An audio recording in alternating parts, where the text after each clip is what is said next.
मो ना है डॉक्टर सुशांत कुमार होता। इलेक्ट्रो होमियोपैथी कौन?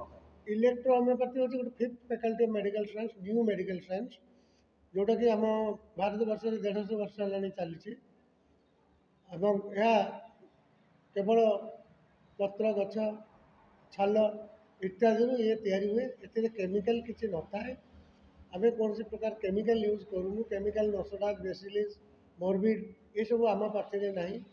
सल्ट सल्फर भी आम बाहर कर दूँ। केवल मलिक्यूल जो एटॉमिक पावर मेडिसिनल प्लांट ताको आम व्यवहार करूँ। इलेक्ट्रो होमियो केते वर्ष हेलाणी भारत और ओडिशा रे चिकित्सा अछि? 150 वर्ष है भारत वर्ष में। ओडिशा रे आमर हो प्राय 40 वर्ष। अनेक प्राक्टिशनर सब प्राक्टिस कर इलेक्ट्रोपैथी। एवं सबुठ यार विशेषत्व है कौन पेसेंट आम पाखे मरी ना।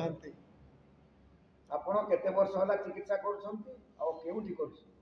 मु 32 वर्ष है चिकित्सा करुच्ची। भुवनेश्वर में बर्तमान मो क्लिनिक है Bharatpur Tarini market Kalinga studio square Bhubaneswar. ए चिकित्सा द्वारा केउ केउ रोगर चिकित्सा होई परछि? यह सबू रोगर चिकित्सा हो पार्टी पाथी कहीं आम कौन रोग पछे जाऊनु। आमर है रसे रक्त शुद्धेच प्राणी दीर्घायु राखनति। आम लोक रस और रक्त जोटा मेन भाइटाल बॉडीर ताको आम शुद्ध करूँ एवं न्यूट्रलाइज करी ताको आम रोग को ठीक करूँ। आपण केउ केउ रोगर चिकित्सा करछंती? आम सब प्रकार रोगर चिकित्सा करूँ एवं 100% आम सफल हूँ। कौन सी रोगर आम फेल आज पर्यंत मुझे तो ना।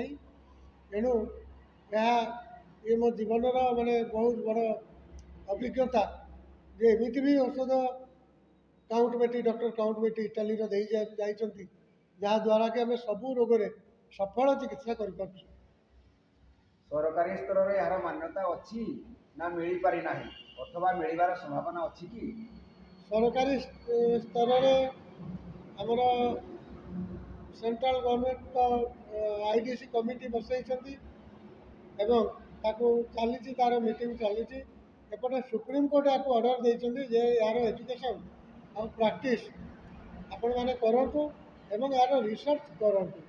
बाकी ओडिशा रे अन्य स्टेट रे जमीका राजस्थान रिकमेंडेशन देती एप्रूव करके बोर्ड भी काउंसिल भी कर पाठ्यक्रम आरंभ है। आम ओडिशा रे मध्य आम चेष्टा अच्छू एवं मैडम आमर डेप्यूटी चीफ मिनिस्टर प्रभाती परिडा सी भी कहते बर्तमान यह ओयूटी सागर मिलित कार्यक्रम हम एवं यह रिसर्च डेवलपमेंट हम। तेणु ओडिशा भी बर्तमान आम स्थिति भल हुए तो मान्यता दे पारती। बहुत बहुत धन्यवाद।